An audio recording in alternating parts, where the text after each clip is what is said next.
During Christmas break, my wife Chloe practically begged me to go to her class reunion. When we pulled into the hotel parking lot, it was packed with fancy cars. Ours? It looked like a total joke next to them. Before we even walked in, I caught someone whispering, "I don't get it. Chloe was like the girl back in school. How'd she end up with a loser like Alex?" Chloe just smiled and mingled with her old classmates like I wasn't even there. After dinner, Brandon, the hotshot baseball star from back in the day, walked right up and grabbed Chloe's hand. "Alex, I want your wife. Name your price. She's mine now. I didn't lose my cool."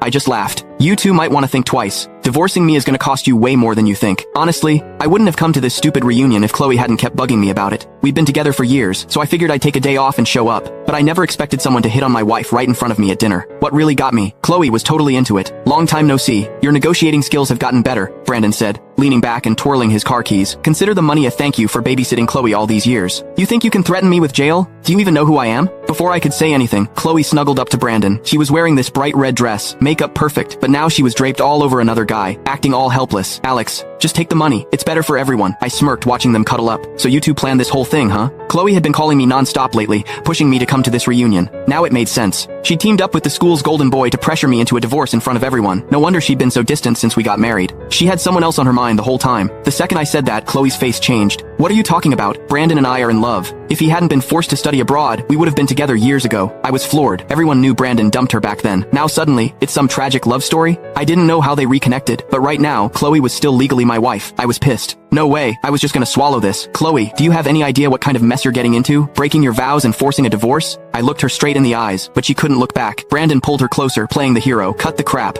You're just mad because you think the money's not enough. Name your price. I've got plenty." Looking at this cocky rich kid, I felt like I was watching a bad comedy. "Heads up, Brandon. If Chloe goes through with this divorce today, you're both in deep trouble." Before I could finish, Chloe snapped, "Stop trying to scare us. What can you possibly do? We barely see each other since we got married. Who knows what you've been up to? Honestly, if you hadn't chased me back then, you wouldn't be getting a dime. If it weren't for my situation, I would have slapped her." Everyone started laughing. "See? Told you. Your worth determines the woman you get. A nobody like Alex with no connections was always gonna lose his wife, right? Look how he's dressed." And he still showed up. Brandon's got money, power, and family connections. Alex doesn't stand a chance. They were all kissing up to Brandon. Not one person had my back. To them, I was just entertainment. These friends, this reunion. Total waste of time. I ignored all the trash talk and got up to leave. But before I could stand, a hand slammed down on my shoulder. "Where do you think you're going? Did I say you could leave?" Brandon grinned at me like I was nothing. "Alex, you've got two choices. Take the money and sign the papers, or I beat you until you sign." Your call. I couldn't help but laugh. "You sure you want me to choose?" Brandon was too full of himself to notice the mess he was making. "Yeah, agree to the divorce, and I'll make sure you live comfortably for the rest of your life."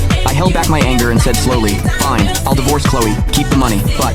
I paused. "Let me make a phone call first. This isn't something I can decide on my own." Brandon burst out laughing. "You think you're that important? I'm being nice by giving you a choice. This isn't a negotiation. Call whoever you want. You're getting divorced today."